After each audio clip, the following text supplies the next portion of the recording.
Depuis le début du millénaire et pendant une bonne quinzaine d'années, Volkswagen a accumulé les succès.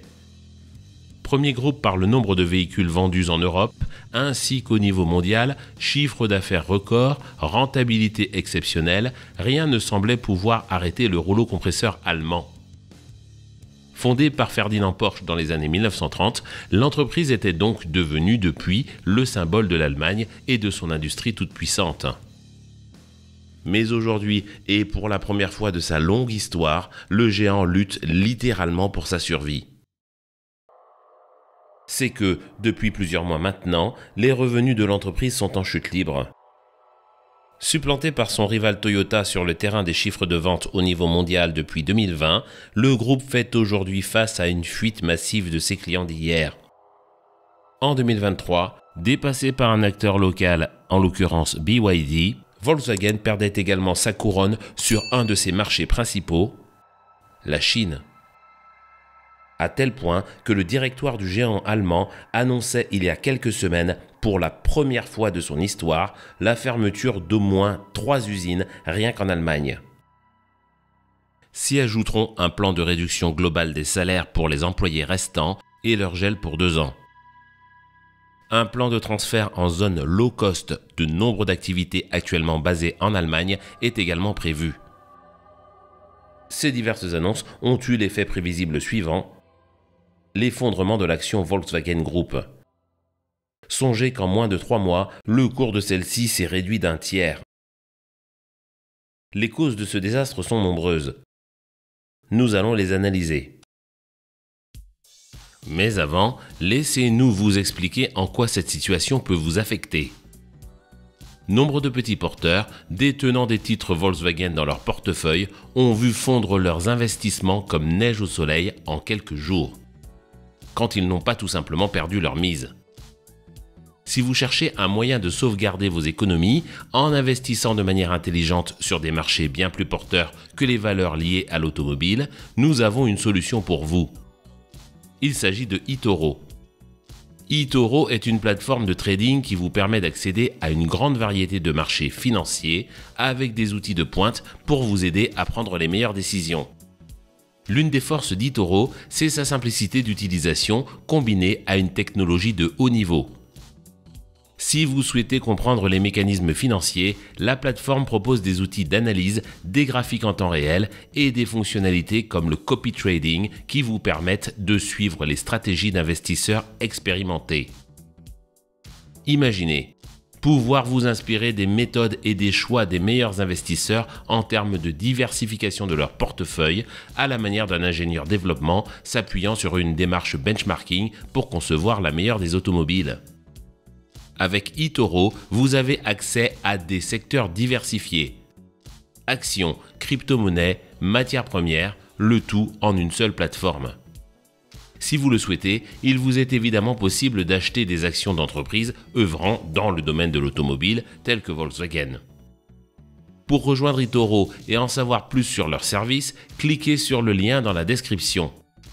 Comme toujours, rappelez-vous que tout investissement comporte des risques, alors faites vos recherches avant de vous lancer.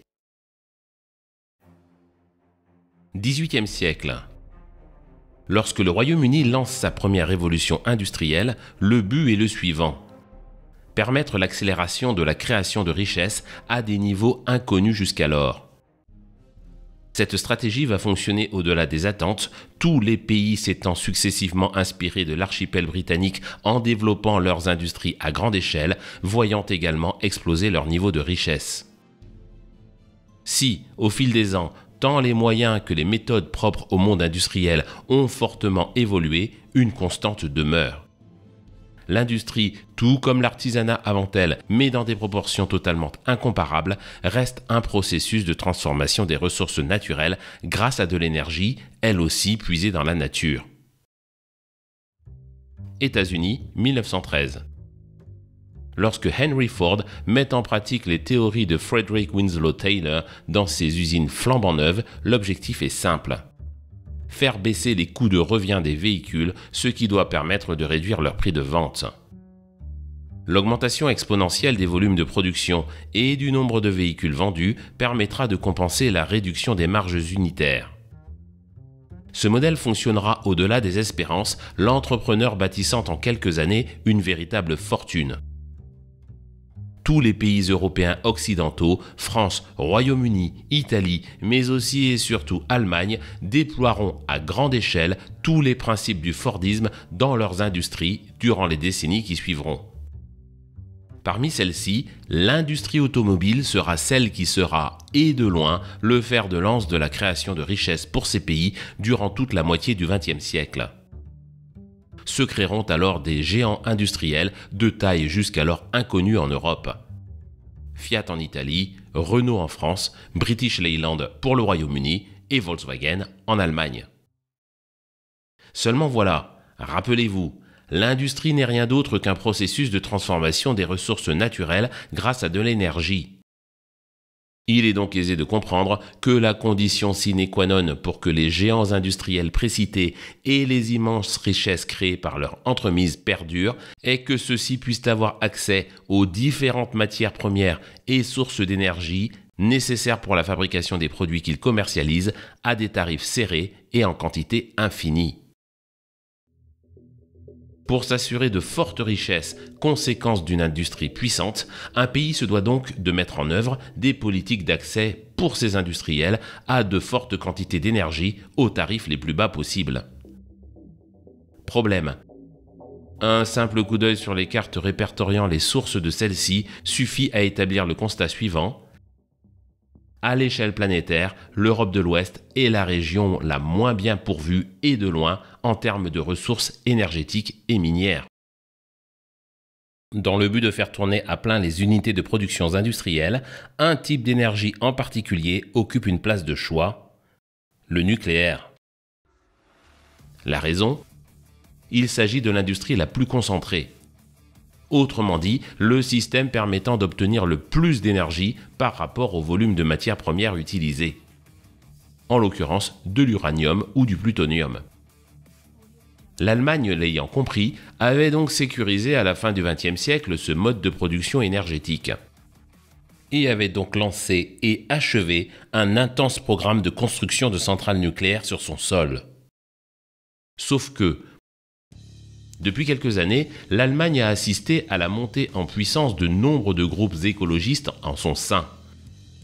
Dans le viseur, le nucléaire, brusquement considéré comme désormais polluant et dépassé.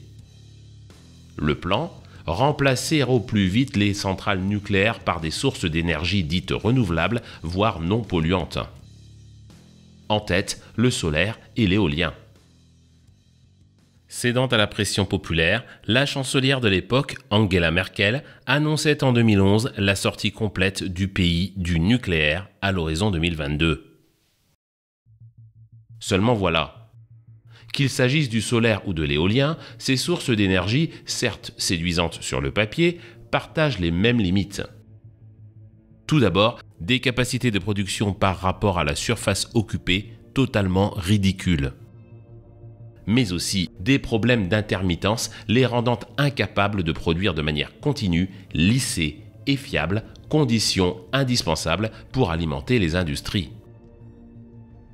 L'abandon progressif du nucléaire et le passage à ces sources non fiables eut donc la conséquence suivante: l'obligation de recourir régulièrement à des sources facilement pilotables permettant de tenter de combler les épisodes de manque d'énergie, effet de la production en dents de scie de l'éolien et du solaire, mais aussi des variations de la demande sur le réseau.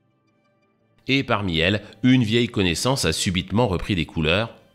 Il s'agit d'une source fossile facile, peu chère à extraire, fiable et disponible en grande quantité, le gaz naturel. Celui-ci a donc commencé à être importé en masse en Allemagne depuis l'abandon du nucléaire il y a de cela une bonne décennie. Source principale, la Russie. Ce pays proposant et de loin les meilleures conditions financières en termes de fourniture de gaz à l'ensemble de l'Europe occidentale, plusieurs gazoducs prenant leur source en Russie et alimentant l'Allemagne avaient été construits à cette intention. 22 février 2022. Le président russe, Vladimir Poutine, décidait de lancer une opération militaire en Ukraine. En réponse, l'Union européenne, Allemagne en tête, mettait rapidement en place un embargo sur une série d'importations en provenance de la Russie. Se trouvaient donc dans le viseur plusieurs sources énergétiques, dont le pétrole, mais aussi le gaz. L'Allemagne, avec 55% de gaz russe circulant dans ses gazoducs, affichait donc une dépendance record à la Russie. Et n'allait donc pas tarder à payer cash la décision idéologique décrite plus haut. Contrainte par elle-même d'importer du gaz à partir d'autres sources, dont les États-Unis d'Amérique, le prix de ce dernier bien supérieur eut l'effet suivant. En moins de 6 mois, le tarif de l'électricité produite en Allemagne était multiplié par 10. Revenons à Volkswagen. Si les ménages souffrirent immédiatement de l'explosion du prix de l'énergie, les entreprises industrielles, fortes consommatrices d'électricité, ne furent pas en reste. Et Volkswagen ne fit pas et ne fait évidemment toujours pas exception. Solution d'urgence, la réduction rapide et brutale de la voilure. En d'autres termes, la fermeture de sites de production en Allemagne et le licenciement des personnes qui y œuvraient jusqu'alors. Mais vous allez voir que les problèmes actuels de Volkswagen ne sont pas la conséquence que de décisions externes à l'entreprise. Nous sommes en 2014. Une ONG américaine nommée International Council on Clean Transportation décide de lancer une étude sur la pollution en conditions de conduite réelle de 15 voitures diesel européennes au total. L'Université de Virginie-Occidentale est alors mandatée pour effectuer des tests de roulage sur route ouverte. Les résultats confirment que les niveaux d'émissions de CO et de particules sont globalement conformes sur la totalité de la flotte. En revanche, 3 des véhicules testés sont épinglés pour des émissions d'oxyde d'azote pouvant dépasser plus de 22 fois les maximums admis par la législation américaine. L'identité des coupables sera révélée en fin d'année 2014. Il s'agit de la Volkswagen Jetta, de la Volkswagen Passat ainsi que de l'Audi A8. Le groupe Volkswagen décide alors de rappeler plus d'un demi-million de véhicules début 2015 dans le but déclaré de mettre à jour une calibration supposée défectueuse. Quelques semaines plus tard, l'Agence pour la qualité de l'air de l'État de Californie décide de tester la Passat, cette fois-ci en conditions nominales d'homologation, autrement dit sur bancs à rouleaux. Les résultats montrent alors un véhicule respectant les normes d'émissions au NOx. Cette fois-ci, plus de doute. Contrairement à ce qu'affirmait le constructeur, le dépassement des normes en conditions de roulage réel n'était donc pas dû à une calibration défectueuse. La réalité est que les véhicules étaient équipés d'un logiciel frauduleux. Une série de données issues des différents capteurs et actuateurs permettait à celui-ci de reconnaître qu'il se trouvait en condition de test d'homologation. Le calculateur moteur activait alors de manière cachée une cartographie spécifique permettant au véhicule de respecter les normes anti-pollution. En revanche, hors de ces phases et donc en conditions de roulage réel, le véhicule était laissé libre de polluer allègrement. L'état-major de Volkswagen finira par avouer la tricherie courant 2015. Il confirmera que pas moins de 11 millions de véhicules des marques Seat, Skoda, Volkswagen et Audi étaient équipés du logiciel frauduleux. Encourant jusqu'à 37 500 $ d'amende par véhicule tricheur vendu aux États-Unis, le groupe parviendra à des accords réduisant l'amende globale. Celle-ci atteindra tout de même la somme astronomique de 25 milliards de dollars rien que sur le sol américain. Mais le pire était encore à venir. Poussé par la réglementation européenne privilégiant alors le gazole, Volkswagen s'était jeté à corps perdu dans le développement et la fabrication de millions de véhicules diesel. Oui mais voilà, au fil des ans, de plus en plus de voix confirmant l'ineptie de cette décision se sont faites entendre. Car le nombre et le volume d'émissions polluantes produites par le diesel sont tout sauf négligeables. On citera par exemple les oxydes d'azote ou NOx, dont les effets extrêmement néfastes sur l'environnement et les individus les inhalant furent au fil des ans de plus en plus documentés. Mais citons aussi et surtout les particules composées d'hydrocarbures imbrûlés volatiles hautement cancérogènes contre lesquels les filtres à particules ne peuvent en réalité pas grand-chose. L'effet de ces révélations, allié au coup de massue que se révéla le Dieselgate, eut l'effet suivant: l'effondrement brutal des ventes de véhicules équipés de moteurs fonctionnant au gazole. Les gammes des différentes marques du constructeur allemand étant alors principalement composées de véhicules diesel, la baisse sévère des revenus issus des ventes s'est ajoutée aux amendes records précitées. De son côté, le groupe Toyota, marque numéro 1 sur un marché hostile au diesel depuis plusieurs décennies, avait développé une technologie alternative, l'hybridation. Première application de masse, la Prius datant du début des années 2000. Le Dieselgate ayant eu, du moins jusqu'à nouvel ordre, la peau du diesel, les moteurs essence, et ceux, d'autant plus qu'ils comportaient une hybridation électrique, ont immédiatement retrouvé des couleurs aux yeux des législateurs européens et en cascade des acheteurs. Depuis, une récente décision en provenance des autorités européennes est venue remettre un coup de savate aux géants allemands. Début juin 2022, on apprenait que le Parlement européen ratifiait le projet de loi concernant l'interdiction des véhicules thermiques à l'horizon 2035. Le seul type de motorisation qui sera donc disponible dans les concessions à partir de cette date sera le suivant: 100% électrique. Étonnamment, l'Association des constructeurs européens d'automobiles, incluant Volkswagen, entérinait cette décision dès le lendemain de son annonce officielle. Quelques semaines plus tard, et à l'instar de ses concurrents, Volkswagen annonçait à grand fracas l'électrification de l'ensemble de sa gamme à court terme. ID4, ID3, ID5, Taycan ou encore e-tron. En seulement quelques mois, les voitures à piles se sont mises à envahir les concessions des différentes marques du groupe. En parallèle, les législateurs de nombre de pays occidentaux ont déployé une kyrielle de mesures censées promouvoir ce type de véhicule. Multiples interdictions de circulation pour les voitures thermiques, taxation des voitures neuves du même type, aides et autres subsides à l'achat de véhicules électriques. Seulement voilà, et les règles économiques gérant le marché sont pourtant claires à ce sujet, du moment qu'un choix est possible, c'est in fine le client et non le vendeur ou encore moins le législateur qui décide du succès d'une technologie ou d'un produit. Règle que semble avoir oublié nombre de constructeurs occidentaux, Volkswagen en tête.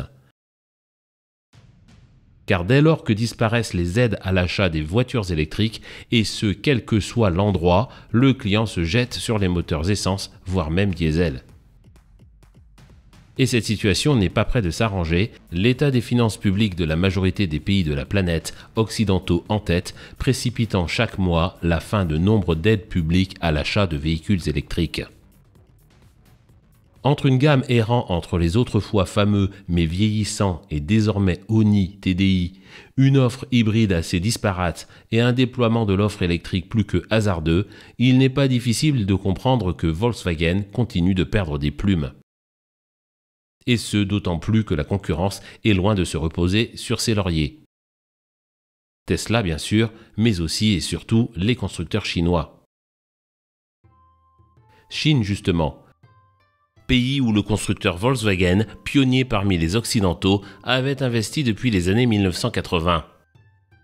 En 1984 exactement, Volkswagen s'était en effet associé avec la Shanghai Automotive Industry Corporation ainsi que la First Automobile Works dans le but de produire des véhicules en Chine. Si à l'époque ces deux constructeurs automobiles étaient inconnus en Occident, l'association avec ces acteurs majeurs sur le marché que Volkswagen pressentait et à juste titre comme le futur premier marché au monde allait payer. Volkswagen devint ainsi le premier constructeur de l'empire du milieu, y écoulant des millions de véhicules sur près de 4 décennies. Pays dans lequel le groupe exerçait donc une domination sans partage. Sauf que, Outre le développement d'accords et de partenariats avec l'Afrique dans le but de mettre la main sur la plupart des matières premières nécessaires à la fabrication des batteries et des moteurs servant à construire les véhicules électriques, les autorités chinoises se sont mises à allouer sur leur sol, dès le début des années 2010, des milliards de yuan dans des subventions et des allègements fiscaux à destination des entreprises évoluant dans ce domaine d'activité. Cette stratégie, associée à l'allocation de quantité de contrats de transport public aux mêmes acteurs, a eu l'effet suivant: l'éclosion d'un nombre faramineux de marques chinoises spécialisées en véhicules à motorisation 100% électrique et en corollaire, une avance difficilement contestable des industries de l'empire du milieu dans ce domaine. Exemple BYD qui, sur son marché national, dépassait pour la première fois le leader historique Volkswagen en nombre de voitures vendues durant l'année 2023. Mais l'errance en termes de choix techniques hasardeux ainsi que l'effet d'une concurrence asiatique affûtée ne suffisent pas à expliquer le revers que connaît le groupe Volkswagen depuis quelques années. Plateforme complète, moteur, transmission, voire même accastillage intérieur. Autant de similitudes retrouvées sur des véhicules badgés Audi, Volkswagen, Seat ou même Skoda. Cette approche industrielle a permis dans le passé de fortes économies d'échelle grâce à l'amortissement des coûts de développement et d'industrialisation sur un nombre de modèles très étendu. Sauf que cette particularité semble aujourd'hui montrer ses limites. Le problème, un manque de différenciation entre les marques. Politique allant totalement à l'encontre d'une tendance observée depuis maintenant plusieurs années. Pour vendre, un prix et une promesse produit bien sentis ne suffisent plus. Le client est désormais en attente d'une autre expérience, la personnalisation du produit. S'il ne s'agit certes pas de proposer du sur-mesure à chaque client, l'acheteur de véhicules neufs tend toutefois à rechercher plus d'exclusivité qu'autrefois. La politique commerciale du groupe Volkswagen, basée à l'inverse sur l'uniformisation, est clairement en décalage avec son époque. Mais aussi cette standardisation a un autre effet.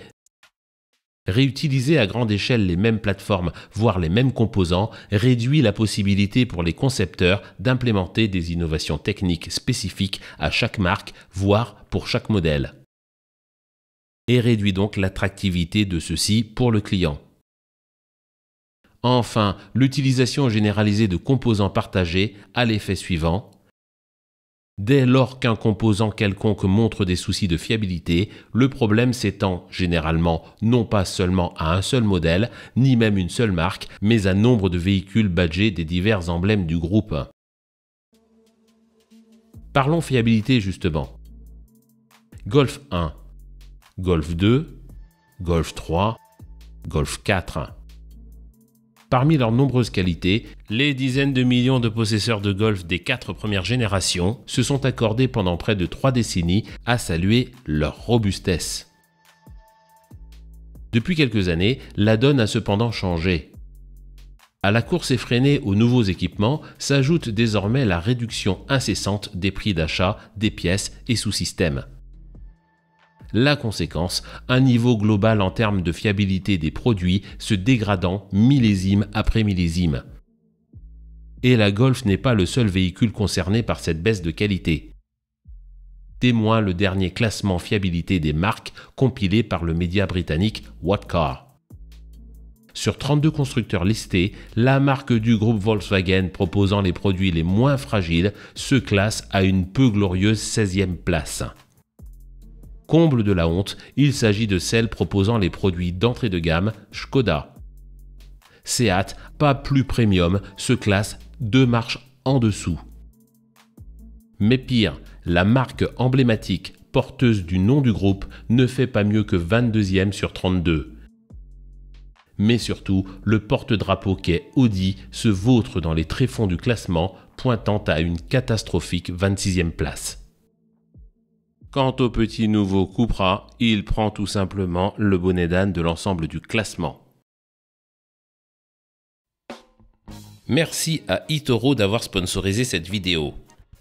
Si vous souhaitez investir de la manière la plus intelligente possible, eToro vous propose des outils d'analyse, des graphiques en temps réel et des fonctionnalités comme le copy trading vous permettant de suivre en temps réel les stratégies d'investisseurs expérimentés.